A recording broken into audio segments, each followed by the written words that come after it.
paz do Senhor, amados irmãos e amigos. Hoje nós estamos iniciando o ADICcast, um podcast da Assembleia de Deus da Ilha da Conceição. Seja muito bem-vindo ao nosso primeiro episódio. E hoje nós teremos um momento muito especial de conversa, reflexão e também de aprendizado. O nosso primeiro convidado é o nosso pastor-presidente, pastor Leandro Campelo. Ele vai estar compartilhando um pouco da sua caminhada, das suas experiências com Deus e também compartilhando uma palavra para fortalecer a nossa fé. Fique conosco até o final, porque essa conversa vai abençoar a sua vida, vai abençoar a nossa vida. A paz do Senhor para você que está em casa, a paz do Senhor, pastor. Seja muito bem-vindo ao nosso podcast, ADICcast. E eu queria que você se apresentasse, pastor, e para aqueles que estão nos ouvindo. Pode ser, pastor? Amém. Saúdo também a todos com a paz do Senhor, em especial aqui a irmã Betânia, aqui a irmã Mary e a todos vocês que estão nos assistindo nesse momento. Eu me chamo Leandro Campelo, né? Primeiro, eu gosto sempre do primeiro e do último.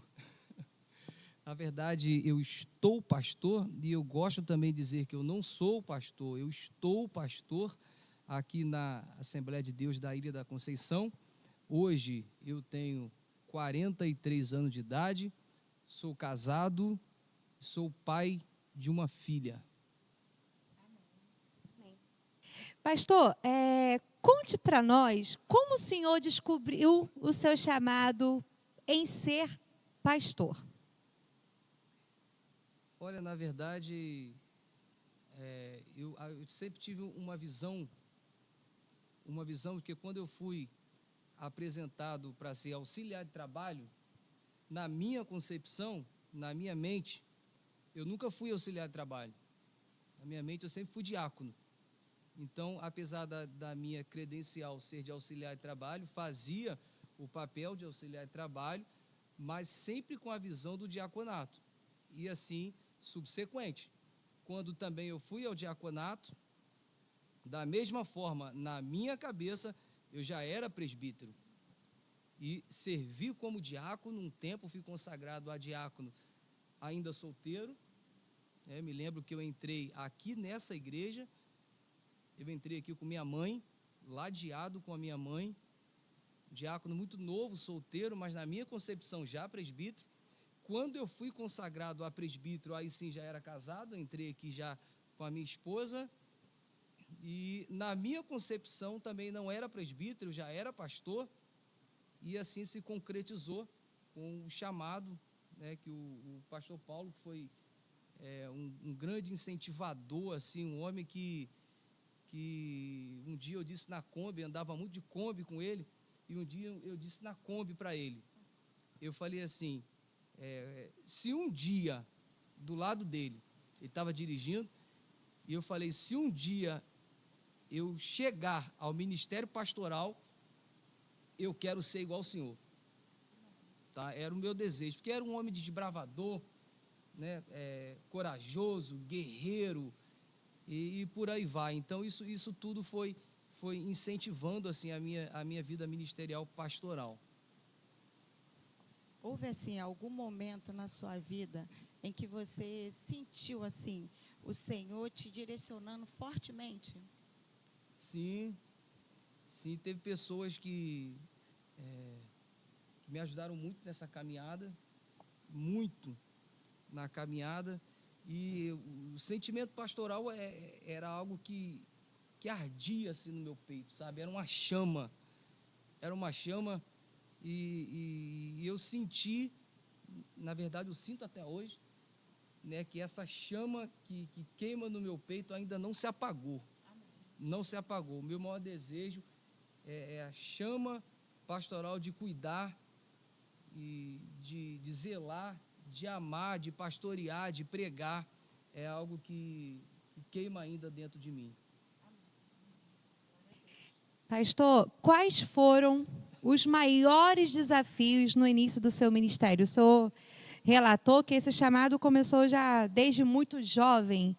Então, quais foram os maiores desafios que o senhor teve lá no início da sua caminhada? O maior desafio, eu acho que são pessoas. Eu acho que são pessoas. Pessoas, é difícil gerir pessoas. É difícil. E como eu fui obreiro muito novo, com 15 anos de idade, eu já era obreiro, com 16, 17 anos de idade, eu já era segundo dirigente de congregação.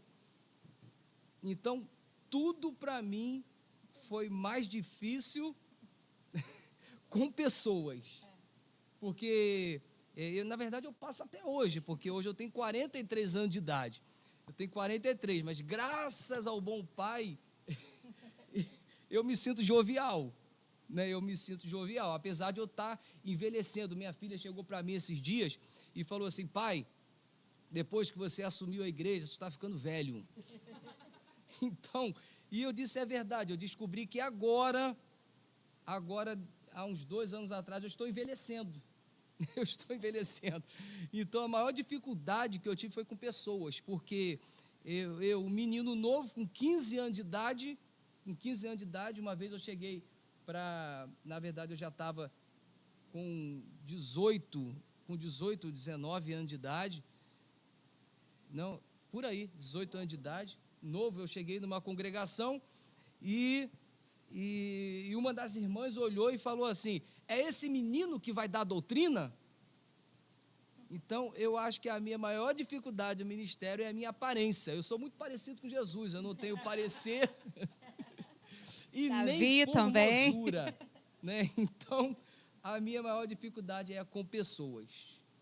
Amém. E diante desse desafio, né, que são tantos na vida cristã, no compromisso com a obra do Senhor, nós vemos que nós temos que ter uma vida com Deus. E para ter uma vida com Deus, nós temos que viver à base de oração. Então, eu queria que o Senhor falasse para nós, para o público que está te ouvindo, qual a importância na oração na vida do cristão. Eu comecei a minha caminhada, eu acho que isso foi até a propósito de Deus, é por isso que eu comecei muito novo. Eu sempre fui cuidado por velho. Graças a Deus por isso. Eu sempre fui cuidado por velho.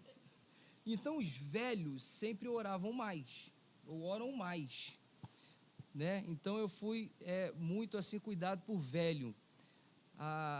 O meu maior exemplo de oração dentro da minha casa é minha mãe. Minha mãe ora de manhã, de tarde e de noite. Se você ir de manhã, minha mãe está orando.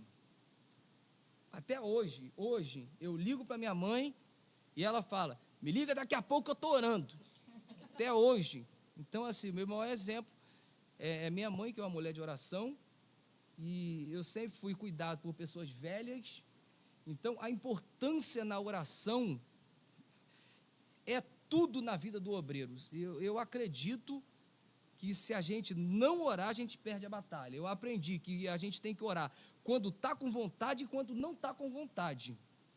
Então, a oração para mim é tudo. E quando eu comecei, eu me lembro que eu orava vigília, monte, e na minha fase inicial, quantas das vezes eu voltei de vigília, e eu me lembro que um dia na congregação da Vila Ipiranga, eu me lembro que eu voltei de uma vigília, não me lembro se foi sexta, acredito que foi de sexta para sábado, voltei de uma vigília, fui para uma consagração, direto para a consagração, e eu me lembro que eu dormi de joelho. Na oração da consagração, quando eu me dei, sabe quando a gente desperta assim? E eu me dei assim por mim, eu estava dormindo. E ainda bem que a oração estava ainda levando, né? E ninguém viu, porque os irmãos estavam orando, mas ninguém percebeu. Mas essa sempre foi a minha vida desde o início. Vigília, eu fui batizado no Monte do Holofote, também numa vigília de oração, e consagração. Me lembro que a falecida, saudosa memória, a irmã Iorádia, era dirigente do Circo de Oração, Eu, quando fui para Boa Vista, mantive o meu propósito de círculo de oração. Diga-se de passagem da irmã Leda, que está nos ouvindo também. A irmã Leda, quando ainda tinha saúde, ela dirigiu o círculo de oração ali na congregação, e todo sábado, eu estava no círculo de oração da Boa Vista, da Vila Ipiranga, e aqui da Matriz. Agora trabalho, fico um pouco mais apertado, mas aqui da Matriz, sempre que posso, eu estou aqui às quintas-feiras, 8 da manhã, orando com as irmãs aqui no círculo de oração. Glória a Deus. Já existe um ditado, né? É muito falado que a oração é o combustível do cristão. Então, não tem como você servir a Deus, caminhar com Deus e não ter uma vida de oração. A oração é o nosso alimento diário para a nossa vida com Deus. Pastor, como alguém que está começando na fé pode fortalecer o seu relacionamento com Deus? O relacionamento com Deus como já foi falado aqui, oração, escola bíblica dominical. E um dia, na época, o diácono Luiz Carlos, hoje o diácono Luiz Carlos é presbítero, mas na época ele era diácono, e como eu era muito de vigília, consagração, então eu ia muita vigília sábado e matava a escola dominical. E um dia, o diácono Luiz Carlos, superintendente da escola dominical da Vila Ipiranga, ele me chamou e me deu um aperto. Ele falou assim: orar é muito bom, vigília é muito bom, consagração é muito bom, mas você precisa aprender a palavra de Deus. Você precisa vir à escola bíblica dominical. Então vá à vigília, mas venha também à escola bíblica dominical. Então esse é aquilo que fortalece o crente. São os dois pilares, né, que fortalecem o crente: a oração e a palavra de Deus. Oração, escola bíblica dominical. Eu acredito que se eu cheguei até aqui, eu aceitei Jesus no ano de 1997. Estou beirando aí já 30 anos. Sempre fui aluno da escola dominical e sempre fui assíduo nos cultos de oração e também nos cultos de doutrina. Então eu me lembro que quando eu era novo convertido, também a minha mãe dizia: vamos para o culto. E eu dizia assim: qual é a roupa que eu vou? E minha mãe dizia assim: vai com qualquer roupa, vai de chinelo mesmo, porque hoje é culto dos membros. Hoje é culto só dos membros, então você pode ir de chinelo, vai de qualquer jeito. Então esses são os dois pilares: oração, escola bíblica dominical. Aproveitando um gancho aí do que o senhor comentou, fala um pouco da importância desse incentivo dos pais a chamarem, a trazer os seus filhos para a casa do Senhor, porque a sua mãe ali vai se arrumar para ir para o culto. Não precisava nem de um sapato, era culto de ensino, né? Não tinha problema. Mas fala um pouco sobre a importância de nós somos pais, de estar sempre incentivando nossos filhos a estarem na igreja, a ter esse relacionamento com Deus. Nós somos o exemplo, né, dos nossos filhos. Então, se o meu filho, a minha filha, não me vê na escola dominical, ela também não vai vir. Se a minha filha não me vê no culto de doutrina, ela também não vai vir. Não vai. Se a minha filha não me vê orando, ela também não vai orar. Não vai. Então nós somos o maior espelho para os nossos filhos. E quando eu era pequeno, né, eu, como fui muito agarrado com meu pai, lá era assim: meu irmão era agarrado muito com minha mãe, meu pai já era muito agarrado comigo. Então a minha mãe levava muito meu irmão para a Assembleia de Deus Fonseca, a igreja mãe. E eu não, eu como já era muito agarrado com meu pai dizia, não, você vai ficar comigo, você fica comigo, deixa seu irmão ir. Meu irmão era mais velho, tinha que obedecer minha mãe, e levava, e eu não tive essa facilidade de ter os meus pais me levando assim para a igreja, eu não tive. Talvez por isso que o meu irmão sempre foi criado na igreja, e eu não. Eu sempre fui mais rebelde, sempre fui mais falador, sempre fui mais bagunceiro, mas aprove Deus me resgatar desse mundo, e aqui estou eu na presença de Deus. Glória a Deus. Então, o senhor acaba de mencionar que o senhor se converteu já mais tarde, não nasceu num lar cristão, né? Uhum. Conte então como foi a sua conversão, aproveitando esse gancho. Nossa, a minha conversão, eu me converti na congregação da Vila Ipiranga. Na verdade, eu tinha ódio da Assembleia de Deus. O ódio que eu tinha da Assembleia de Deus, nada contra os batistas, nada contra, mas um dia eu falei para minha mãe, eu tenho ódio da sua igreja, tenho ódio, a sua igreja é igreja de maluco, sua igreja grita, sua igreja grita muito, eu não gosto de igreja barulhenta, eu não gosto de igreja que grita muito, eu tenho pavor da sua igreja, eu nunca vou entrar lá. Para que eu falei aquilo? Um dia no circo de oração, festividade do circo de oração, mais precisamente no dia 15 de julho de 1997, ou 17 de julho de 1997. Eu fui convidado para estar na igreja, e eu disse, eu vou estar lá, e eu fui lá, e naquele dia, a irmã pregou, e eu e meu irmão estávamos no último banco, e eu fui constrangido a se converter, porque na maioria das vezes isso acontece, mas Deus sabe trabalhar, eu fui constrangido, fui lá na frente, e eu e meu irmão, aceitamos a Cristo, mas sem entender nada do que era Jesus, do que era Evangelho, sem entender nada. Fui lá, me converti na Assembleia de Deus, da congregação da Vila Ipiranga, e permaneci caminhando, e fui caminhando, e permaneci, e estou aqui até hoje. Amém, amém. E diante de tanta experiência, de um pastor tão novo, mas cheio de uma bagagem de experiência para passar para nós. E assim, na sua opinião, qual é o maior desafio hoje para os cristãos na igreja no tempo de hoje? Que nós estamos vivenciando, rumores de guerra, peste, tantas coisas aí falando, doutrinas surgindo. Qual o maior desafio da igreja hoje? Olha, o maior desafio hoje da igreja contemporânea é o engajamento dos membros. O engajamento dos membros.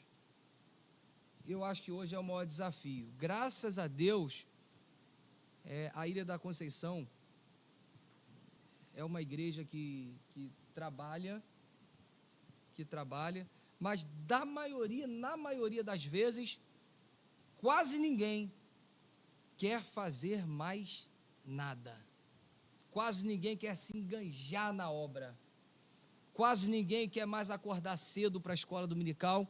Hoje aqui nós mantemos um padrão de escola dominical.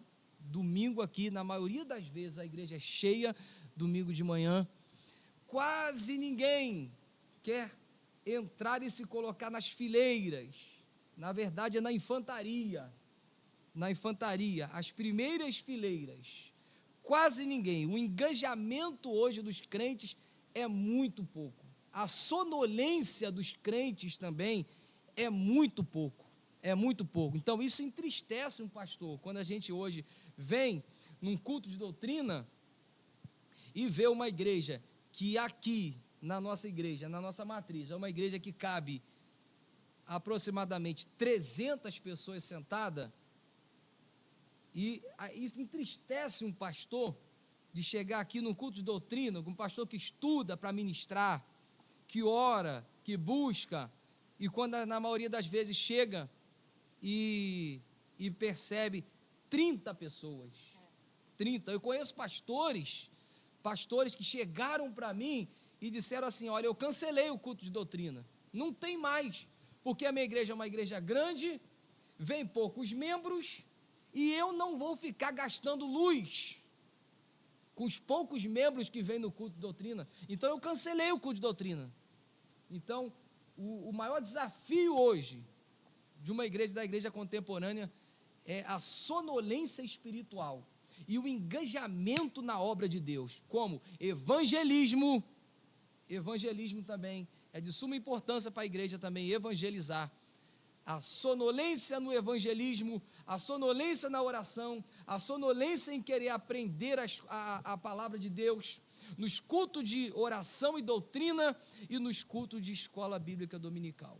Esse parece que é o meu maior desafio, é levar a igreja a se engajar nessas áreas que ela precisa se engajar. Amém. Pastor, como manter a fé em tempos tão difíceis e com tantas crises? A fé, ela precisa ser alimentada na palavra de Deus. Eu acho que, para mim, tudo norteia pela palavra de Deus, a Bíblia. Então, a Bíblia é aquilo que nos alimenta, que nos traz esperança do arrebatamento da igreja, porque eu sinto que não vou morrer. Não, eu não vou morrer. Vai ser arrebatado. Eu seria Você arrebatado. já falou isso numa pregação, que você vai ser arrebatado. É a certeza que ele tem. Então, essa é a minha convicção. Um tempo de crise que a igreja hoje, que o mundo, tempo de crise que o mundo hoje vive, eu tenho que manter a esperança e a confiança no arrebatamento da igreja. Eu tenho que manter a minha fé nesse tempo difícil que é a igreja viver hoje. Eu tenho que manter a minha fé e a minha consciência na palavra de Deus, pautado na Bíblia. O que a igreja precisa aprender, pastor, e melhorar nos dias atuais? Nossa, a gente precisa melhorar muito, mas muito, e eu me coloco como um pastor novo. Aqui nós temos aqui o nosso pastor veterano, que é o pastor Brilhantino, e muitos outros pastores que são mais antigos do que eu. Eu sou um pastor não sou um pastor veterano, mas eu principalmente, eu preciso melhorar muito, eu preciso aprender muito, e só o tempo que vai nos ensinar, a melhorar. Então eu preciso melhorar, mas em muita coisa, muita coisa. Eu preciso me esforçar mais, eu preciso amar mais, eu preciso vigiar mais, eu preciso melhorar em muita coisa. Eu estou em construção, eu mesmo estou em construção, e assim como eu, a igreja em si precisa melhorar muita coisa, mas muita coisa. Esse dia, agora, domingo passado, eu estava conversando com problemas que aconteceu em determinadas igrejas, congregações, e a gente parece que é uma avalanche de problema que vem em cima dos pastores, e cada problema que vem para mim resolver, que eu paro e eu fico pensando assim: Deus, a igreja está muito longe de ser igreja, mas muito longe de ser igreja, porque às vezes são problemas bobos, problemas assim, sabe, que uma falta de vigilância, uma palavra, sabe, às vezes é problemas pequenos, que muitos se deixam se levar, e acontece, e eu disse, a igreja está muito longe de ser igreja, muito longe de ser igreja. Então precisamos melhorar, e muito, meu amigo. Seremos salvos pela graça e misericórdia. Verdade, precisamos mesmo melhorar, e muito, assim como diz o senhor. Pastor, o senhor poderia compartilhar um testemunho marcante que o senhor viveu no seu ministério? no meu ministério, eu acho que o meu testemunho que marca, eu podia estar listando aqui testemunho de milagre, a minha esposa não poderia engravidar. Eu também não era nem para estar aqui. Minha mãe também teve os seus problemas. E muitos outros milagres assim, mas eu acho que na vida do pastor, eu acho que o maior milagre é a salvação de alma. O maior milagre é a salvação de alma. Então, assim, na minha vida, o meu maior milagre são vidas. São vidas. Então, quando eu vejo vidas, quando a gente prega e ver vidas se convertendo, e eu batizando, gente, isso não tem preço. Então, isso é o maior milagre, meu irmão, é eu batizar pessoas. E um dia chegou aqui, hoje ele é obreiro, estava eu, o pastor Sebastião, que hoje já não está aqui no Rio, está em outro estado, está no Espírito Santo. Eu e o pastor Sebastião estávamos no bebedouro aqui embaixo dessa igreja, e chegou um homem aqui, isso é um testemunho de uma experiência muito profunda. Chegou um homem aqui, completamente bêbado, mas bêbado. E esse homem chegou no bebedouro e disse assim: eu vou aceitar Jesus. E eu falei: eita, Senhor, eu quero Jesus. Mas o homem estava completamente bêbado. E eu falei: esse homem vai acabar com o culto. Aí, pastor Sebastião, ali embaixo, no bebedouro, e ele falou assim: Leandro, vamos orar por ele agora, porque ele quer aceitar Jesus. E nós ali fizemos aquele círculo, aquele triângulo, e oramos por ele. Ele aceitou Jesus, bêbado. Esse homem é um dos melhores obreiros hoje que eu tenho na igreja. Hoje. Então, assim, gente, não tem um testemunho de uma experiência melhor do que essa. Conversão de almas e salvação de vida. Já houve, pastor, algum momento em que você viu claramente um milagre ou uma resposta de Deus? Já. São tantos, né? Mas são tantas na atualidade, assim, né, do nosso ministério aqui. São tantas respostas de Deus que eu paro e eu fico assim assustado.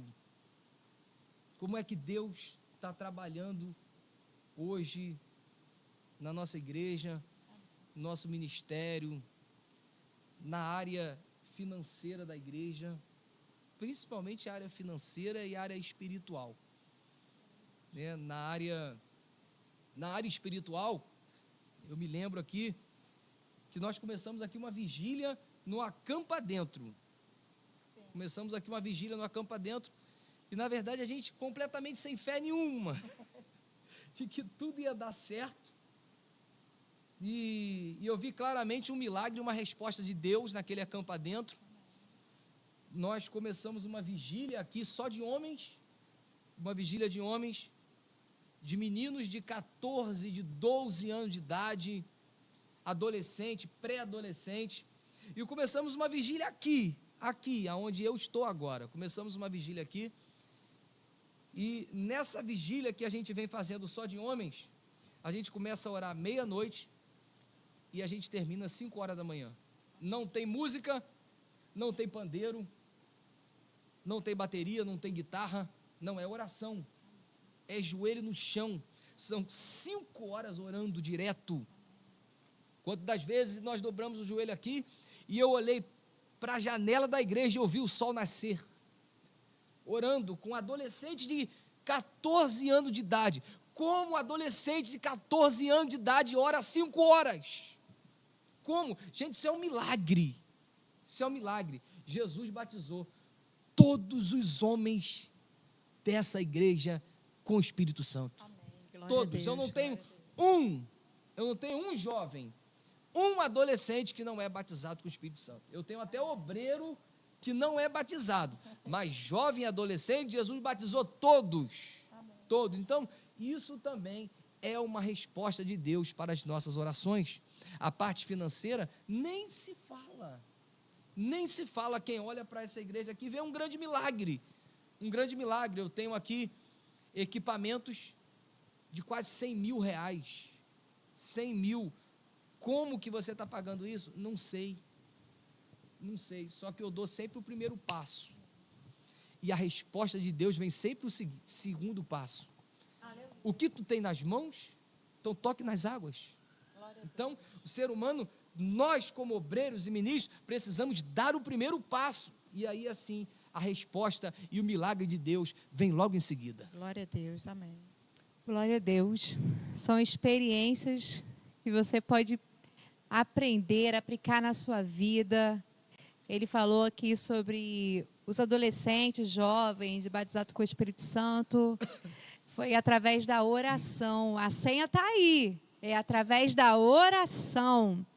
Pastor, que conselho que o senhor daria, agora mudando um pouco de assunto, para quem nesse momento está passando por dificuldades, momentos difíceis? A gente sabe que nos dias de hoje muita gente tem enfrentado problemas de saúde, financeiros. Qual o conselho que o senhor daria para essas pessoas que estão nos ouvindo agora?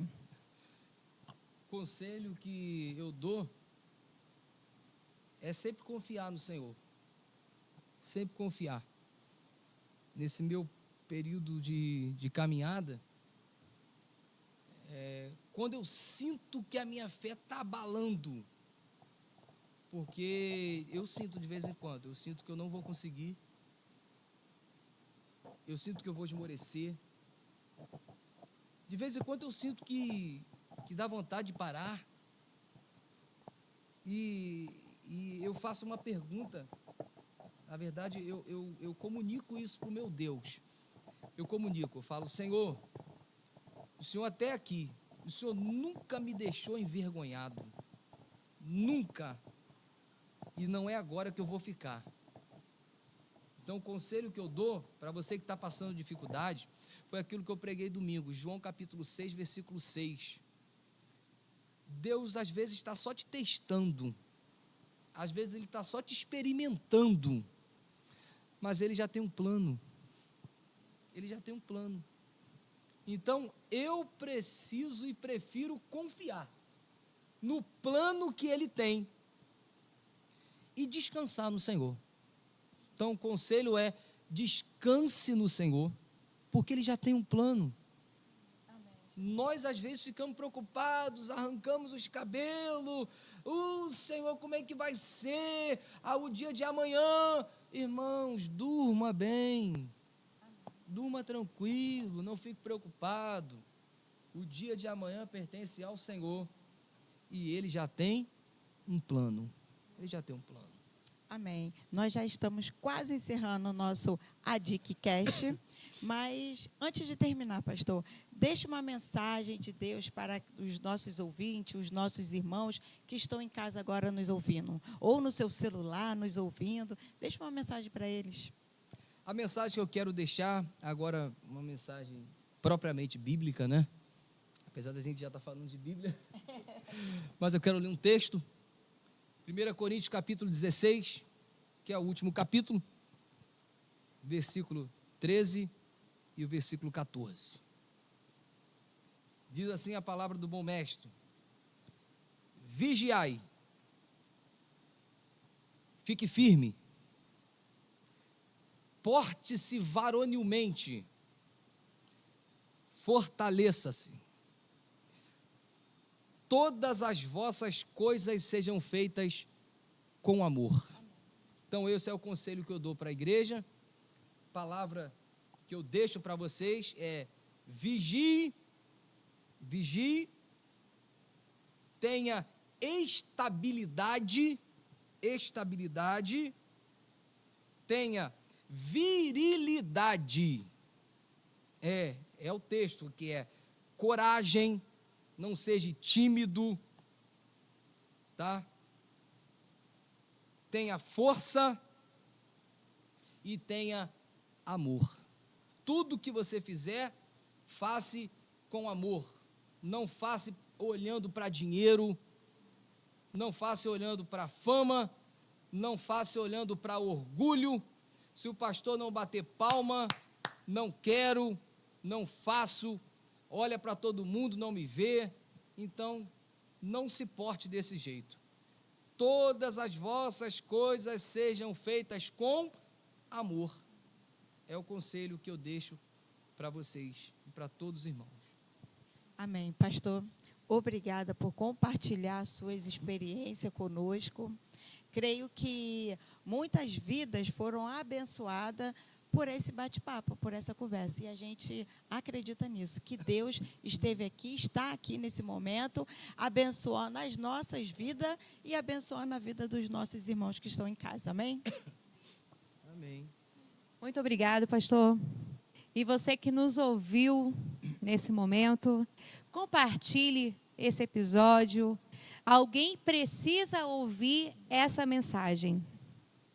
Alguém precisa ouvir essas palavras que aqui foram ditas para edificação de vida, para crescimento de fé. Eu creio que o Senhor irá agir de modo muito especial, muito grande, através daquilo que foi falado aqui nesse dia. Pastor, sua palavra de gratidão. Fica aqui minha palavra de gratidão e eu quero estender um pouquinho. Eu tenho quanto tempo ainda? Ainda tem mais um tempinho. Vamos lá, pastor. 5 minutos, estender, amém? Até menos.